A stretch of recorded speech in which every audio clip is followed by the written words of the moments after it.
Good morning students and good mornings all of you. जो हमारे viewers हैं, जो बहुत अटेंटिवली हमारे क्लास को देख रहे हैं, बहुत अच्छा रिस्पांस है। आप लोगों ने बहुत बढ़िया कमेंट करा है और कुछ बच्चों ने लिखा है कि सर हमारा चैनल सर्च करने पे नहीं दिखा रहा है। तो मैं बोलूँगा शायद चैनल नया है इसलिए नहीं दिखा रहा है, बट जैसे जैसे पुराना होता जाएगा we will come in 1 to 3 और 1 to 5। ओके, तो मेरा सबसे इम्पॉर्टेंट लक्ष्य क्या है ना कि हर उस बच्चे तक पहुंचाना जो नीडी हो, ज़रूरतमंद हो। तो आप ही माध्यम हो बच्चों, या फिर जो भी हमारे शुभचिंतक हैं, जो भी मेरे वेल विशर हैं, वो मैं यही बोलूँगा कि जो नीडी बच्चा है उसको वहाँ तक पहुँचाइए। जो हम लोग लेक्चर में करते हैं या फिर जो आईआईटी के क्वेश्चन होते हैं या फिर नीट में पूछा जाता है, उस तरह से किस तरह से हम लोग बनाते हैं, ठीक है, उसका शॉर्टकट मेथड क्या हो सकता है, इसका क्या कॉन्सेप्ट है। मैं ऑलवेज कहता हूँ chemistry is only what concept, nothing else. उल जुलूल कुछ भी नहीं है, केवल कॉन्सेप्ट है। इसलिए आप प्लीज़ इसको सब्सक्राइब करें, शेयर करें कि हर एक उस बच्चे तक पहुँचे, फ्री में पूरा का पूरा क्लास। और बच्चों, मैंने सोचा है कि कुछ दिन में हम लोग इसको वेबसाइट का रूप दे देंगे और आने वाले समय में आपको प्रिंट आउट करना पड़ेगा। हर टॉपिक का आप प्रिंट आउट करके नोट्स ले सकते हैं, फिर परेशानी नहीं होगी। बट आपको क्या करना होगा, शेयर करो, सब्सक्राइब करो कि हर नीडी बच्चे तक ये हमारा लेक्चर पहुंचे। ओके, चलिए स्टार्ट करते हैं आज से वेपर प्रेशर। पिछले दिन हमने क्या किया था, हमने हेनरी लॉ किया था। आज वेपर प्रेशर करेंगे। वास्तव में ये वेपर प्रेशर होता क्या है, देखिए तो वेपर प्रेशर होता क्या है। सपोज एक कंटेनर है, कंटेनर में भरा हुआ है वाटर। ओके, वाटर भरा हुआ है। इस कंटेनर में एक पिस्टन लगा देते हैं, ठीक है, पिस्टन लगा देते हैं। अच्छा, सबसे पहले अभी कंटेनर में वेपर बनेगा तो इसका कोई प्रेशर होगा? कोई प्रेशर नहीं है। ऊपर है, ऊपर चला जाएगा, यानी खुला है, ओपन है, कोई परेशानी नहीं। लेकिन जैसे ही इस पे क्या हम बनाते हैं, पिस्टन बना देते हैं, ठीक है, पिस्टन बना देते हैं और इसको फिक्स्ड रखते हैं, जिससे कि टेम्परेचर भी हमारा फिक्स रहेगा, टेम्परेचर भी फिक्स रहेगा। ओके, अब देखिए होता क्या है, what is going on in this piston. Okay, अब पिस्टन क्या है, फिक्स्ड है, पिस्टन है फिक्स्ड हमारा। अब वेपर जो होगा ना बच्चे, वेपर तो निकलेगा, वेपर निकलेगा और ये वेपर यहां पे जाएगा, यहां पे इकट्ठा होता जाएगा, इकट्ठा होता जाएगा और कुछ इकट्ठा होके फिर पानी की बूंद बन के फिर नीचे गिर जाएंगी, है ना, पानी की बूंद बन के नीचे गिर जाएंगी। तो एक तरह से तो वेपराइजेशन हो रहा है और दूसरा क्या हो रहा है, दूसरा कंडेंसेशन हो रहा है। यानी जो रेट है वेपर बनने का, वही रेट कंडेंसेशन का है, ठीक है, समझिए इस बात को। यानी जो रेट है वेपर का, वही रेट है कंडेंसेशन का, यानी पानी बन के गिरते रहने का, ठीक है। तो ये इक्विलिब्रियम या डायनामिक का हो गया, है ना, ये डायनामिक अवस्था में पहुंच गया। यानी हम कह सकते हैं कि इक्विलिब्रियम में आ गया, ठीक है। तो अब जो प्रेशर, ये जो है ना, यानी लिक्विड के ऊपर का प्रेशर जो वेपर एग्जर्ट करेगा, जो प्रेशर, यानी ये वेपर जो प्रेशर एग्जर्ट करेगा, जो दीवार पिस्टन महसूस करेगा, वही हम लोग क्या कहेंगे, उसको vapour pressure. Okay, means the pressure exerted by the vapors which is equilibrium with the liquid is known as vapor pressure। तो सबसे पहले इसको लिख लेते हैं तो ज्यादा बेहतर हो जाएगा। यानी हम कह सकते हैं कि वेपर इक्विलिब्रियम में रहेगा, किसके साथ भाई, यानी वेपोराइजेशन। अच्छा से लिख लो इसको, फिर वेपोराइजेशन, वेपोराइजेशन और फिर क्या, इक्विलिब्रियम, वेपोराइजेशन और कंडेंसेशन, दोनों क्या रहेगा, इक्विलिब्रियम में, दोनों क्या रहेगा, इक्विलिब्रियम में रहेगा। इक्विलिब्रियम में रहेगा। ओके, तो इस समय जो प्रेशर वेपर बनाएगा उसी को हम लोग क्या कहेंगे, वेपर प्रेशर कहेंगे। The pressure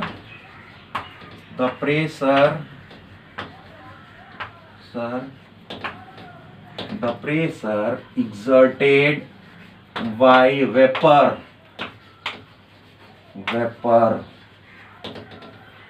which is equilibrium with the liquid। यहाँ पे वाटर है तो लिक्विड भी हम लोग लिखेंगे, तो जरूरी थोड़ी ना कि वाटर ही रहेगा। which is equilibrium with the liquid is known as what? is known as vapor pressure। बहुत इजी था। वेपर प्रेशर किसको कहते हैं समझ गए, यहां पे कोई परेशानी नहीं है बच्चों, तो आप लोग अपने कॉपी में लिख सकते हैं वेपर प्रेशर क्या होता है। Okay, the pressure exerted by vapour which is equilibrium with the liquid is known as vapour pressure. यहां कोई परेशानी नहीं है। ओके, यहां पे कोई परेशानी नहीं है। ओके, अब हम लोग देखते हैं the factors on which the vapour pressure depend. Okay, the factors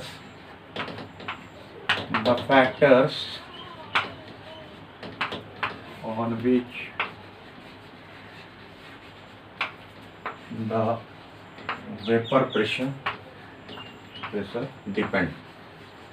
okay, किन किन बातों पे वेपर प्रेशर डिपेंड करता है। तो पहला, nature of the solution. Okay, means nature of the liquid. हमने वाटर लिया था बट ऐसा कोई जरूरी थोड़ी ना कि वाटर ही होगा।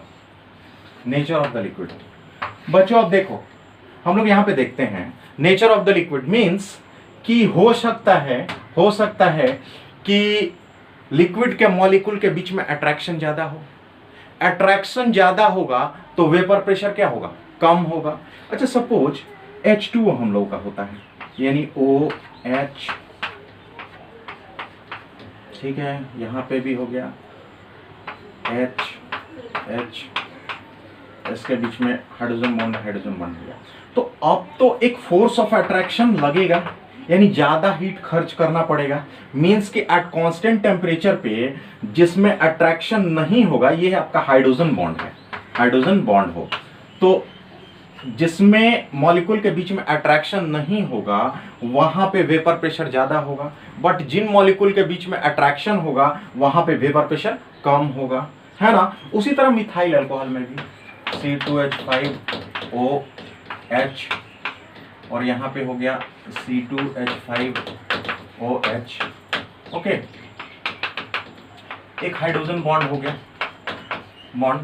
अब कहने का तात्पर्य यह है कि हाइड्रोजन बॉन्ड के चलते इसमें वेपर प्रेशर कम होगा, और जिनमें कोई बॉन्ड नहीं होगा वहां वेपर प्रेशर ज्यादा होगा। तो अब हम कह सकते हैं the force of attraction between the molecule of the solute and solvent is responsible for vapour pressure. Higher the force of attraction lower the what, vapour pressure, and lower the force of attraction higher the vapour pressure. तो हम लोग कह सकते हैं इसको, यानी force of attraction जितना कम होगा वेपर प्रेशर उतना ही ज्यादा रहेगा।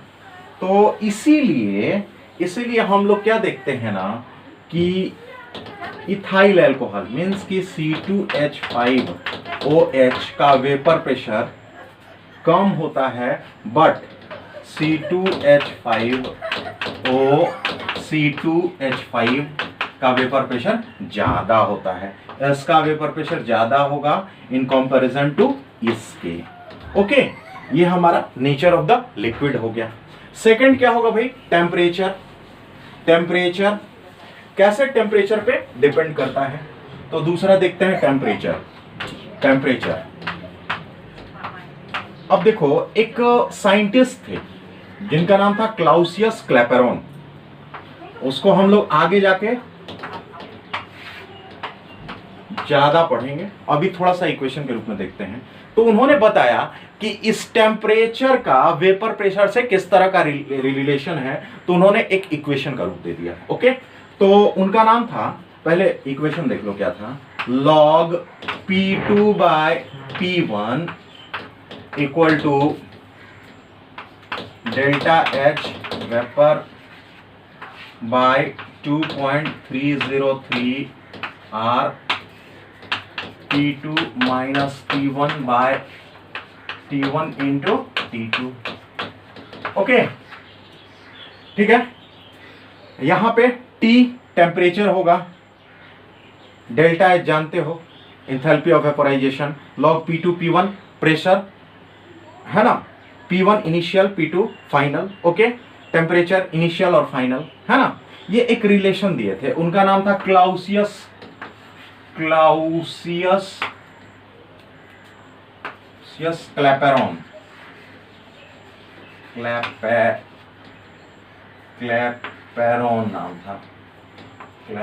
नाम था है ना। और इस इक्वेशन को हम लोग आगे ब्रॉड पढ़ेंगे, ठीक है ना। तो अभी इतना ही पढ़ेंगे, इसीलिए इसको आप लिख सकते हैं अपने कॉपी में। तो ये टेम्परेचर हो गया है ना। अब इसके बाद जो हम लोग का आज के लेक्चर का इंपॉर्टेंट पॉइंट्स है, और वो है रॉल्ड्स लॉ। एक फ्रेंच केमिस्ट थे, ठीक है, उनका नाम था FM रॉल्ट है ना। इस फ्रेंच केमिस्ट का नाम था FM रॉल्ट। उन्होंने एक रूल दिया, उन्होंने एक लॉ दिया, जिसको कहते हैं क्या, रॉल्ड्स लॉ या राउल्ट का नियम या राउल्ट्स लॉ, आप जो कह सकते हो। तो राउल्ट्स में क्या पढ़ेंगे, देखो, राउल्ट ने देखा कि वेपर प्रेशर किसी भी लिक्विड का किस पे डिपेंड कर रहा है। सपोज एक ए लिक्विड था है ना, एक कंटेनर में ए लिक्विड था, ठीक है ना। अब उसने देखा कि vapour pressure of A is directly proportional to what, XA, mole fraction of A. मैंने पढ़ा दिया है, ओके, नहीं पढ़ाया तो हमारा पिछला यानी सेकंड या थर्ड वीडियो देखना, लेक्चर में समझ में आएगा। ओके, तो हमारा पार्शियल प्रेशर सॉरी, अभी पार्शियल प्रेशर का जिक्र नहीं करेंगे, यानी vapour pressure of A is directly proportional to KA है ना। अब आगे देखते हैं, इस प्रोपोर्शनलिटी को हटाते हैं भाई, कोशिश करते हैं हटाने का, तो इक्वल टू KA हो गया। ओके, XA लिखो, ये हो गया, ठीक है, यहां तक कोई परेशानी नहीं है। अब बच्चों हम लोग देखते हैं कि सपोज ये लिक्विड प्योर ए है ना, तो पार्शियल प्रेशर क्या होगा, हमने बताया था कि जब दो होंगे यानी AXA plus XB equal to 1 होता है पार्शियल प्रेशर, यानी mole fraction of A plus mole fraction of B equal to 1 होता है, ठीक है। तो हमारा सिर्फ A है, तो XB यानी मोल फ्रैक्शन ऑफ B 0 होगा, तो हम क्या कह सकते हैं, XA प्लस 0 इक्वल टू 1 है ना। तो हम लोग लिख सकते हैं ना, XA equal to 1 for pure A solution है ना। इसको आप लिख लो, फॉर प्योर ए सॉल्यूशन, अपना नोट्स कॉपी में किनारे लिख लेना, फॉर प्योर ए सॉल्यूशन के लिए है बच्चों। ओके, यहां तक कोई परेशानी नहीं है। तो हमने XA इक्वल टू 1 रखा, तो क्या होगा भैया, तो PA equal to K into 1 है ना। इसी को ऐसे भी लिख लो, PA इक्वल टू K है ना, यहां कोई परेशानी नहीं। अब जब ये है, तो सपोज एक सॉल्यूशन और था, वो क्या था भाई, वो B का था, ठीक है, वो B का था। इसको हम लोगों ने मिलाया और एक बड़ा कंटेनर ले लिया। बड़ा कंटेनर में क्या था भाई, A B दोनों मिक्स था। हम लोग का क्या था, A B दोनों, बड़ा कंटेनर में A B दोनों मिक्स था। तो अब इसी तरह, अब जो हमारा PA इक्वल टू हुआ, PA equal to K into 1, PA K है ना, यहां पे कोई परेशानी नहीं है। तो फॉर A के लिए हम लोग लिख लिए हैं ये है ना। तो अब इसको हम लोग लिख सकते हैं कि अगर ये PA है ना, तो इसको हम लोग ऐसे भी लिख सकते हैं कि नहीं, PA इक्वल टू सब। लेकिन यहां देखो आप, प्योर यानी कि ऐसे हो जाएगा ना, प्योर है तो ऐसे हो जाएगा ना, तो हम लोग ऐसे लिखेंगे ना, प्योर का हमेशा क्या लगाते हैं, नॉट लगा देते हैं उसके ऊपर, ठीक है। तो PA equal to K equal to ये आया है, तो PA naught into what, XA, ये आपका हो गया है, ये PA के लिए हो गया है, PA के लिए हो गया है, ओके। इसी तरह B के लिए हम लोग लिख लेते हैं, B के लिए क्या लिखेंगे भाई, PB equal to PB naught into XB। कोई परेशानी नहीं है, यहां तक कोई परेशानी नहीं है, ठीक। अब याद करो तो डाल्टन्स लॉ हम लोग 11th क्लास में पढ़े थे, है ना, 11th क्लास में पढ़े थे। क्या पढ़े थे भाई, सपोज इस हमारे क्लासरूम में दो गैसेस हैं A और B, तो टोटल प्रेशर क्या होगा, partial pressure of A plus partial pressure of B। इसको मैंने नहीं कहा भाई, डाल्टन ने कहा है, तो लिख देते हैं P total equal to PA plus PB, यानी हम लोग क्या कह सकते हैं भाई, PT equal to PA naught XA plus, ये मोल फ्रैक्शन है भाई, जीटा है, जीटा, एक्स मत समझ लेना, जीटा इसको बोलते हैं, ठीक है। PB क्या हो गया भाई, PB नॉट एक्स ऑफ, यानी कि zeta of B, zeta of B यानी mole fraction of B, okay. इसको आप लिख सकते हो अपने कॉपी में, ये आपका कैसे आप पार्शियल प्रेशर ये है, ठीक है। अब इसको जब बुकीज लैंग्वेज में लिख लेते हैं, बुकीज लैंग्वेज में लिखते हैं, इसको बना लो अपने कॉपी में जल्दी से भाई, जल्दी से, नहीं तो रब कर दिया जाएगा, जल्दी लिखो आप, ओके, मिटा दें। चलिए, तो हम लोग एक कंक्लूजन पे पहुंचे भाई। अब लॉ लिखते हैं किसका, रॉल्स का, रॉल्स का। ये क्या था भाई, रॉल्स लॉ, ऊपर में बना देना, रॉल्स लॉ था, है ना, ठीक है। हमने अभी क्या बताया, रॉल्स लॉ, रॉल्स लॉ ही ये चल रहा था, ठीक है। तो अब ये हम लोगों ने क्या लिखा है, हम लोगों ने लिखा, सपोज हम लोग क्या लिखेंगे, the pressure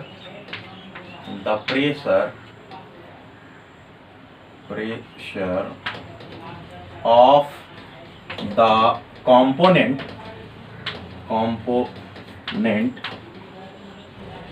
in the solution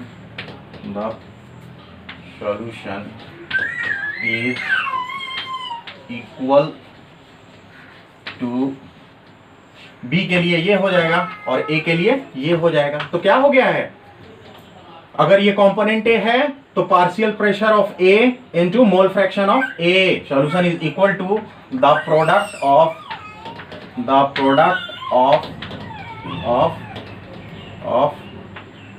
partial pressure, product of the pressure in pure state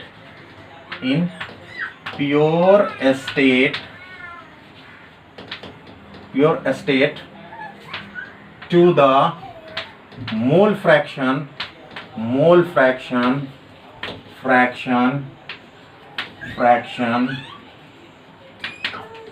of that component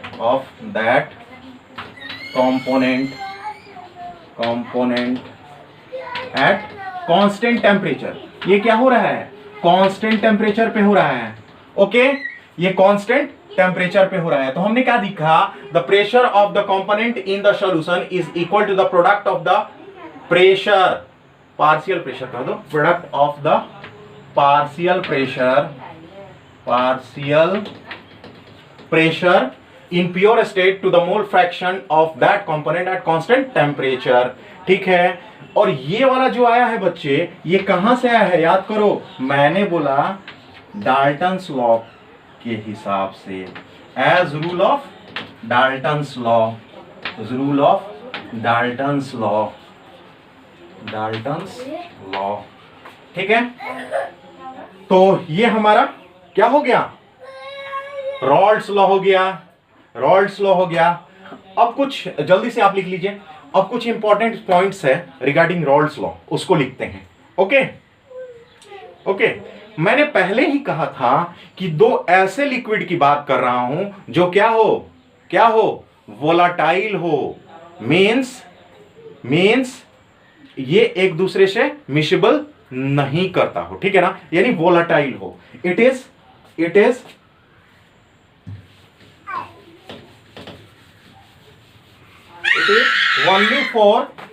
only for volatile liquids.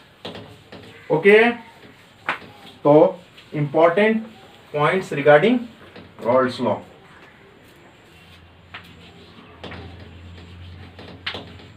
Important points. Pause. Regarding नहीं चल रहा है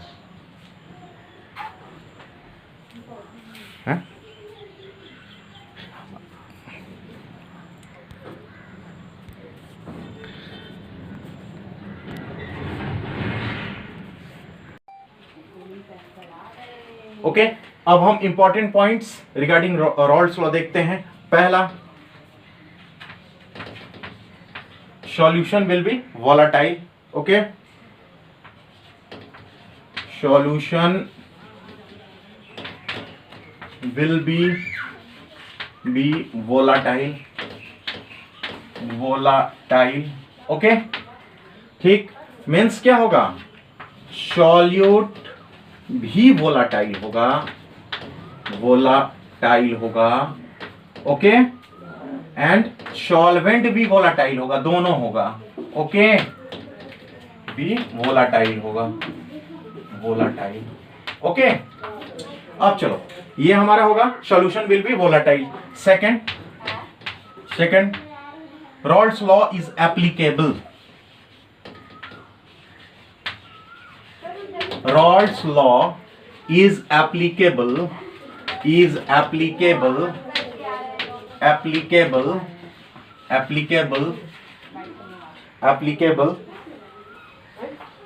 to the solutions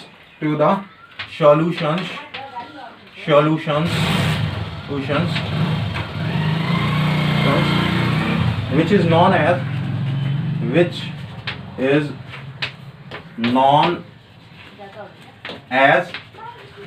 as ideal solutions,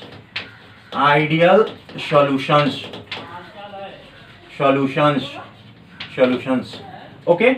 example में क्या क्या है भाई, example में देखते हैं, हेक्सेन हेप्टेन,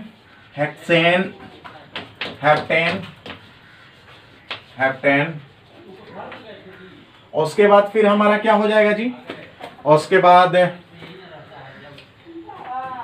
बाद ब्रोमोबेंजीन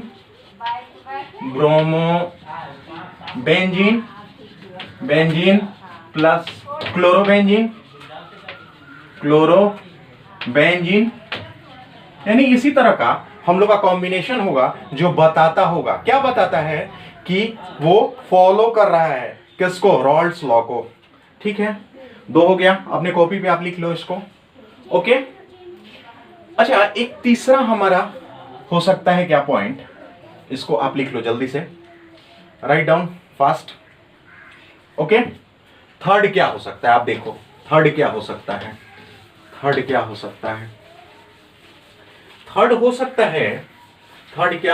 है, अगर सपोज वेपर फेज में मोल फ्रैक्शन पूछा जाए किसी भी कंपोनेंट का, तो उसको हम लोग कैलकुलेट कर सकते हैं, ठीक है ना। We can calculate the mole fraction mole fraction in vapour phase, in vapour phase. बहुत इजी है, आप समझ लो। सपोज एक सॉल्यूशन है, यहां पे क्या है, पिस्टन लगा हुआ है, ये सॉल्यूशन में ए और बी दोनों हैं, ठीक है। अब ये वेपर हो गया, तो अब वेपर प्रेशर ऑफ ए क्या हो जाएगा, तो यहां पे मोल फ्रैक्शन जो होता है वेपर फेज में, उसको ऐसे दिखाते हैं। तो ये हो जाएगा मोल fraction of A, mole fraction of A in vapour phase,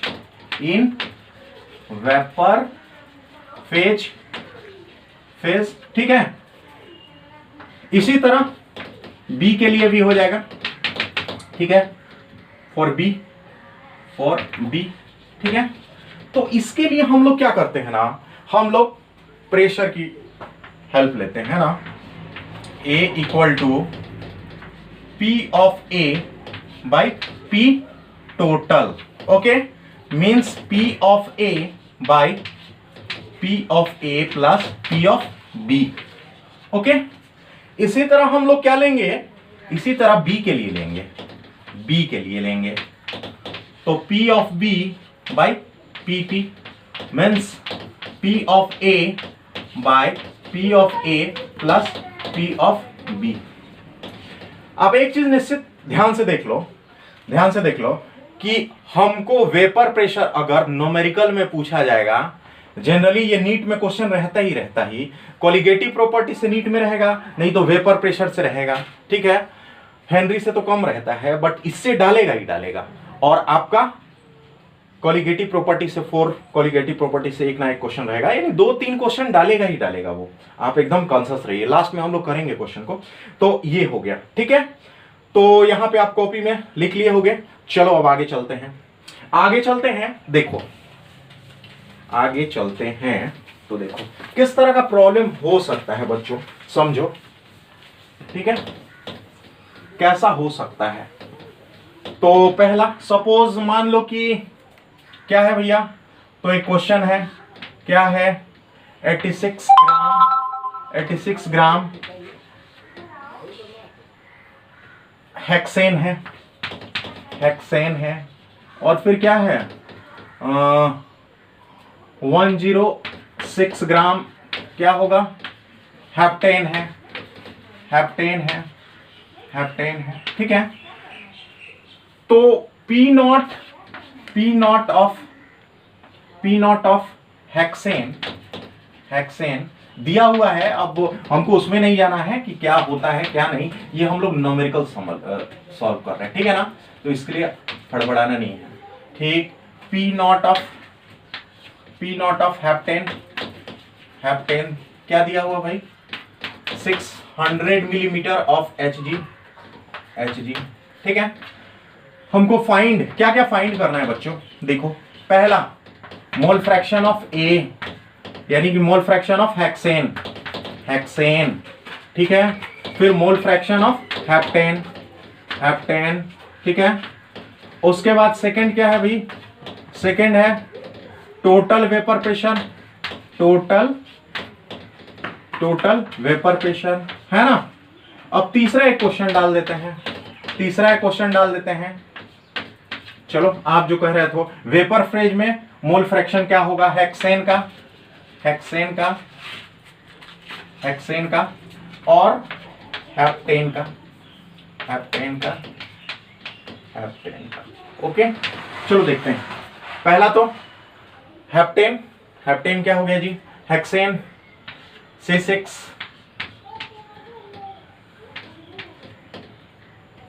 नहीं, C6H14 है ना। तो इसका कितना हो गया जी, 12 से गया 72 प्लस 14 कितना हो गया जी, इसका 12 होता है, हाइड्रोजन का 1 होता है बच्चों, जो नहीं जानता है, ठीक है। 6 हो गया 86, यानी इसका मॉलिक्यूलर मास हो गया। हेप्टेन का क्या हो जाएगा जी, हेप्टेन का हो जाएगा C7 16 है ना, तो ये क्या होगा 84, 12 होता है इसका 1 प्लस 16 हो गया,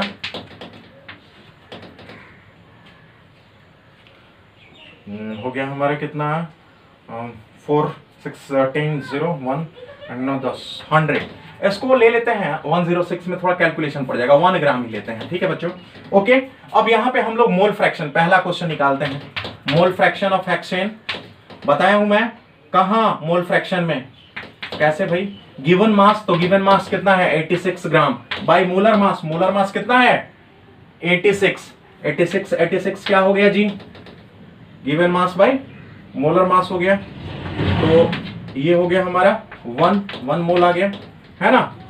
तो सॉरी, ये number of moles of hexane यहां लिखा जाए तो ज्यादा बेहतर है, number of moles of hexane, ठीक है। अब मोल फ्रैक्शन में चलते हैं, तो मोल फ्रैक्शन पहले इसका भी निकाल लेते हैं, हेप्टेन का भी, heptane number of moles of heptane, तो कितना हुआ 1 बाई